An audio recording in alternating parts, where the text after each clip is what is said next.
Hey everybody, this is Torch and thank you for tuning into this video. I got a new tutorial for you and this time I'm in Focusrite Control, and basically I want to kind of just give you a kind of a basic rundown of how it works, how you can use it, where things are. You know, I just want to show you the layout of the land and all of that good stuff. So let's get right into it. I'm going to start us off by going to the upper left hand corner here, and I'm going to click on this cog icon, and what that's going to do is open up our device settings. First thing I'm going to talk about here is the sample rate, and in this drop down menu it gives you 6 different options to choose from. Basically, in my experience, the 2 most common settings that I see being used are 44.1 or 48 kilohertz.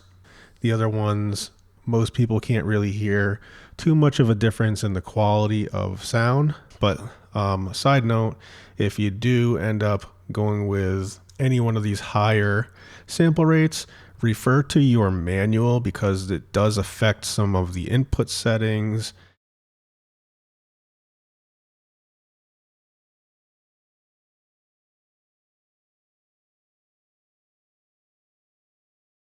And all of that stuff. So make sure you check that out first to make sure that things aren't getting configured a certain way that doesn't work with your particular workflow for your particular project. Okay, so next thing is the digital I/O mode. If I open down this drop down menu here, I get 3 options. The reason is because I have an 18i20. If you have a more basic model, you may not have as many options as this, but basically what these are the connectivity options that are available if you would like to connect, let's say, your main interface with an additional interface or an additional set of preamps, like maybe like an octapre or something like that. And so yeah, you can connect through either SPDIF RCA or SPDIF optical or dual ADAT. And if you're going to do that, that brings us to our next thing, which is our clock source. Now, if you're using your main interface just by itself, then there's no worries there. Just leave it set to internal clock and call it a day. If you are in fact going to connect to another set of preamps or some other kind of digital device, they're going to want to stay in time and synchronize with one another. That way, if you're recording, let's say, a full drum kit or a full band, everything is being recorded and being recorded at the same time without any kind of timing issues. So you're going to want to go to your drop down menu here and connect via the SPDIF or ADAT connection options there, and then configure your devices so that they are synced with one another. That's what those are for. The next thing here is the retain 48 volt option here. This just relates to phantom power. So some mics require power, and so that's what that sort of relates to. But you can basically enable and disable this, and if you look down at the bottom left hand part of the screen here, I'm going to hover over that, and basically this is where you can choose whether 48 volts remains on after your device is restarted. I choose to leave it disabled because if I need 48 volt phantom power, then I'll just turn it on manually from the front of my interface. And if I don't need it, I usually like to keep it off. So then we go to our next section here, which is our speaker switching section. And this is a pretty simple sort of setup here. Basically, this has pretty much everything to do with adding an extra set of speakers. So you might have your main set of speakers that you listen through like most of the time, but you may want to hook up maybe a smaller set of speakers or something like that where you can check, you know, your mixes through just as an alternative listening source. This makes it very easy to do. Keep your eye here on where you see line outputs 3 and 4. And when I enable this, you'll notice that line outputs 3 and 4 just kind of vanish. So here we go, enable, and it's gone. Where did it go? Basically, it's in its alternate mode. Now they're no longer outputs that are available to use as line outputs. Now they're basically converted to strictly monitor outputs. So they're functioning the same as your main monitor outputs on 1 and 2, but now you have them as the alternate monitor output. And the way that you can toggle between those is if you go up to your upper left-hand corner here in Focusrite Control, you can click main for your main outputs, and you can click on alt for your alternate monitor outputs. The other way that you can actually do this is by pressing the alt button that is physically on your interface, just on the front of your interface. If I just, oops, I pressed the talk button by accident. Here I am pressing the alt button on my interface. Makes it very easy to switch between the two sets of speakers. But I actually only have one set of speakers to use right now, so this is sort of pointless in my setup. I will leave it on disabled. Okay, so the next section here are the monitor controls. And right now I just have the outputs 1 and 2 selected here. This is just my monitor output controls for 1 and 2. And what this basically is set to is for the monitor volume knob on the front of my interface, which I can turn up and down like so. I can also choose to do the same thing for all these other combinations you see below here. So if I want to do outputs 1 and 2 as well as 3 and 4, then I could select 1 through 4. If I turn my monitor knob now, you see that it goes up and down. All right. And I can do that for all of the other following combinations there. I'm going to put mine back to 1, 2 because I have no need to do that for right now. Okay, the next section here is the Talkback section. If you don't know what Talkback is, it's basically just a studio thing where, let's say you have a vocalist and he or she is in a vocal booth, in a soundproof vocal booth, and you're in the control room. You'll be able to hear them because they have a mic, but they won't be able to hear you. So the Talkback provides a direct line of communication from you to the person in the booth. So basically on the front, I believe, of my interface here, there must be some kind of pinhole built-in internal mic of some sort. That's what I have mine set to right now.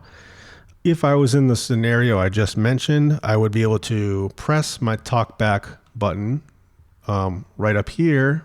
I have a way to click it in the actual Focusrite Control, but I also have a physical way to do that. There's a physical button I can press on the front of my interface, which allows me to turn it on and off momentarily, and I would be able to have direct line of communication with the vocalist in the booth. Problem solved.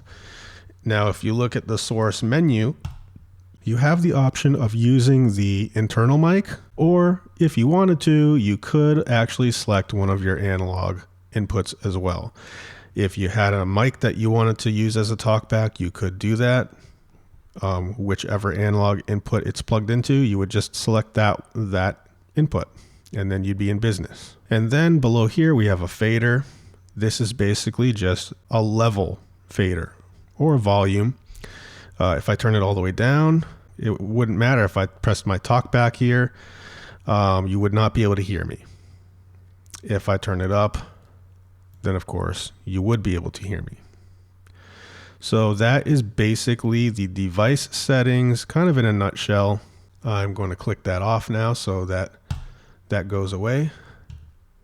And then actually, before I get into this whole section, I'm going to switch gears and go into the input settings. So right here, what you see displayed are all of the analog inputs that are available on my particular interface. If you have a more basic model or one of the smaller models of this type of interface, then the amount of inputs that you have would be reflected in this display here. If you only had 2 inputs, then you'd only see 2, analog 1 and analog 2. If you had 4 available, then you'd only see analog 1, 2, 3, and 4, as an example. I have a total of 8, so that's what we're seeing here. So as you can see, analog 1 for me is where I have my SM57. This is what I'm speaking into right now, and that's why you see some level right here. Okay, and then I have in my analog 2 input, it says I use that as my dedicated guitar input. So these are the 2 front-faced inputs. They're in the front of my interface. So they're very easily accessible from the front of the interface. And then the following 6 inputs, those are located at the back of my interface. So each of the front inputs, they both have line and instrument modes. So depending on whether you're feeding the input like a guitar or a bass or some other kind of thing, you would choose your line or your instrument mode accordingly. Also, each and every one of these analog inputs has an air button, which basically what that does is it just adds a little bit of mid-range frequency and high-range frequency, and it sort of adds a bit of enhanced clarity and definition to a sound, which is typically good on vocals or certain types of acoustic instruments. For me personally, I don't usually use this setting because that's something I usually take care of when I'm in the mixing process of a song. But if you find that you do like it and it's useful for your needs, then that's an option you can use. The next thing you'll see here is the pad button. Quite simply, all that does is it cuts the signal down 10 decibels. Sometimes that can be useful if you are getting a hot signal coming in and you don't want things clipping. This is sort of a fast and easy way of making that fix. So this pretty much takes care of the entire input settings section of this tutorial. Now we're going to move on to kind of the meat and potatoes of Focusrite Control, and that is our output routing section. So we have over here, we have our outputs, which is this kind of vertical scroll section. And then this entire other half here, I would call the mixer section. This is where everything kind of gets mixed together. And then within the mixing section, you have a hardware inputs and you have the software playback section. So the first section I'm going to direct your attention to is the output section. So once again, depending on the model of interface that you are using, you might have a certain amount or set of outputs available to you based on the model that you're using. Since I'm using the 18i20, these are the amount of outputs that I have available to me. So just kind of a quick note on each of the different types of outputs, because this may actually apply to your model as well. You'll notice that we have different icons on the different outputs. And so I'm going to explain that right now. So monitor outputs 1 and 2, you can think of as being like your speakers, as shown here, as illustrated by the 2 speaker icons you see there. This is where your main music and everything is going to be coming out of. This is also where your computer sound and web browser sound and all of that stuff tends to be located as well within your system. Then I have one group of line outputs here, and then another group of line outputs here. Pretty straightforward. But then when I get to line outputs 7 and 8, I have something interesting going on here. I have some line outputs, but I also have some headphones. Well, that's because outputs 7 and 8 in this case are actually dual function. Line outputs 7 and 8 are actually sharing between line outputs and my headphone jack. That means that anything that I'm hearing in my headphones on line outputs 7 and 8 could also be heard coming out of the line outputs from the back of my interface. So that's line outputs 7 and 8. But the same is actually true for line outputs 9 and 10 on this particular interface.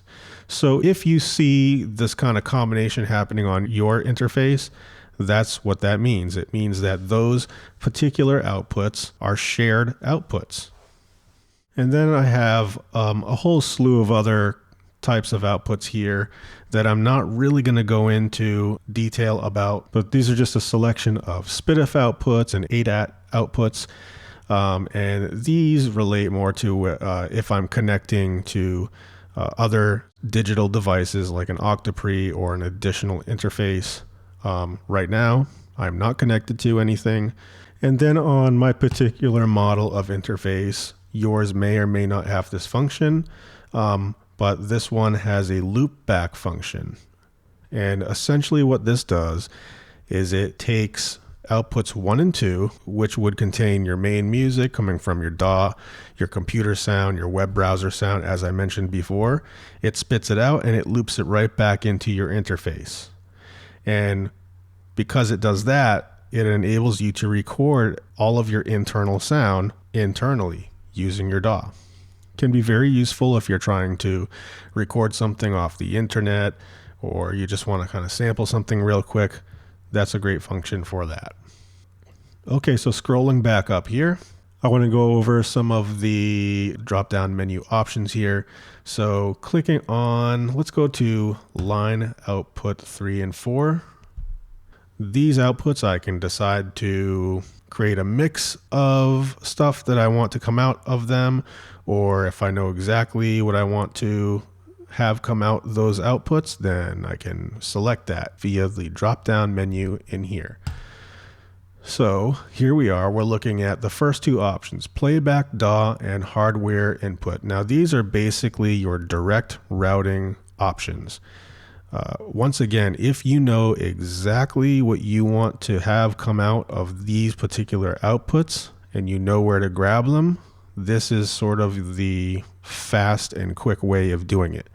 So if you want to grab something from outputs 5 and 6 of your DAW and you want to put that out through line outputs 3 and 4, it's as easy as going to your playback DAW, going to outputs 5 and 6 of your DAW and directing that sound by clicking it, sending it through line outputs 3 and 4. That's exactly what you see being illustrated right here. Your software playback, this could be your Ableton, your Logic, your Fruity Loops, whatever you use. The 5 and 6 outputs coming out of your DAW, sending that same signal through line outputs 3 and 4. And then you're done. Okay, similarly to that, if you know that you have, let's say, a microphone or a guitar or anything else that you've physically plugged into your interface, that would be in one of your hardware inputs. You just go ahead and you choose whichever inputs they are located on. Click that. Let's say I have like a keyboard, a stereo keyboard plugged into my interface and it's located on analog 5 and 6. I just click analog 5 and 6 and now my stereo keyboard sound is being directed through line outputs 3 and 4. So that's sort of the fast button way of grabbing a sound and sending it out of your line outputs. So the next option you can look at here is custom mix or custom mix plus Talkback, which I believe is only available on 18i20s, but is basically the same thing as custom mix. So you could select that. And what this will allow you to do is on line outputs 3 and 4, you can now add a custom mix, a custom mixture of sound sources that you would like to hear coming out of these line outputs. So if you have a full band and you want to create a headphone mix of sorts, you can put your instruments all up in here. You can send out some backing track if you want to, and then you can mix them to taste. And that's basically all there is to it when it comes to these drop-down menu options. The next thing to talk about here is just sort of a simple kind of collapsing of a stereo pair to a mono pair. And all you have to do is click stereo, turn that off. And what that does is it takes your previous stereo pair of outputs 3 and 4 and converts that into 2 mono outputs, one being output 3, one being output 4. I'm going to put those back in stereo. Okay, so I believe we sort of kind of touched on this a little bit, but let's go back into our hardware inputs and let's talk about this section. So hardware inputs, think of this as being all of the instruments and mics that you'd be plugging into your interface, and you can add more of those using this plus button. So if I press this, it's going to bring up a menu all the way over here, and you'll see that it's giving us a whole list of things to choose from. So here's my analog choices, 1 through 8, either in mono or in stereo pair.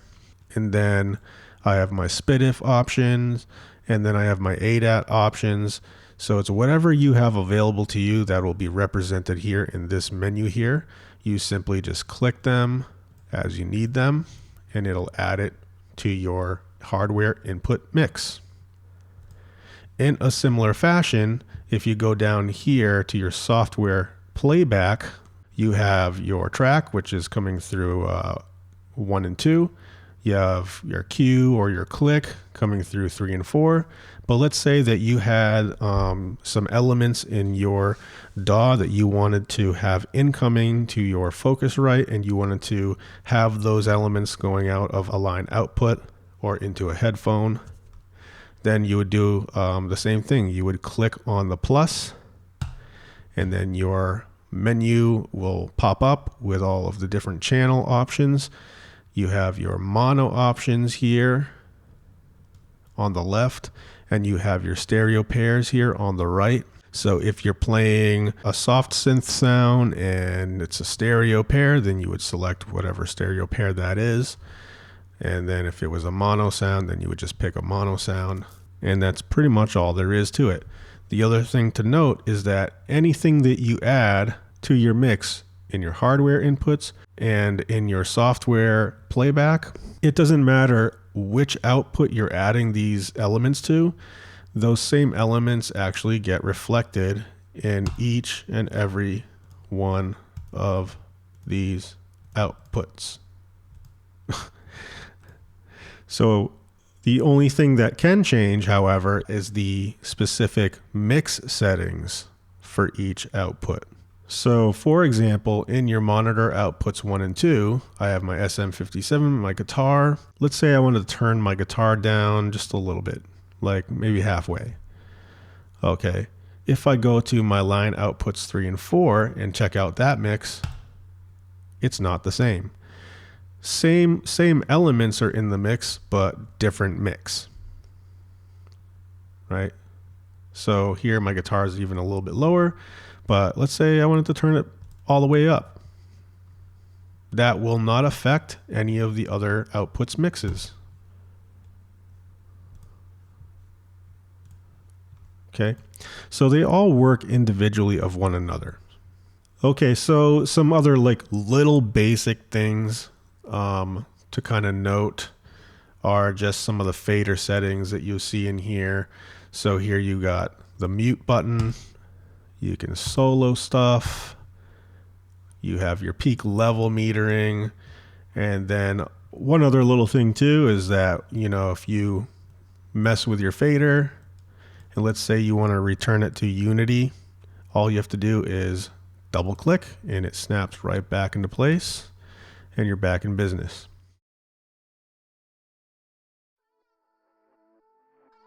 So I believe that's basically everything you would need to know to kind of get started pretty quickly. This tutorial is meant more as kind of a quick start guide and just kind of understanding the basics of what you're using here. With all that being said, I hope that this was a helpful tutorial for you. And this is Torch signing off. Please subscribe, comment, like, do all the stuff. And I hope to catch you in another video very soon. All right, peace.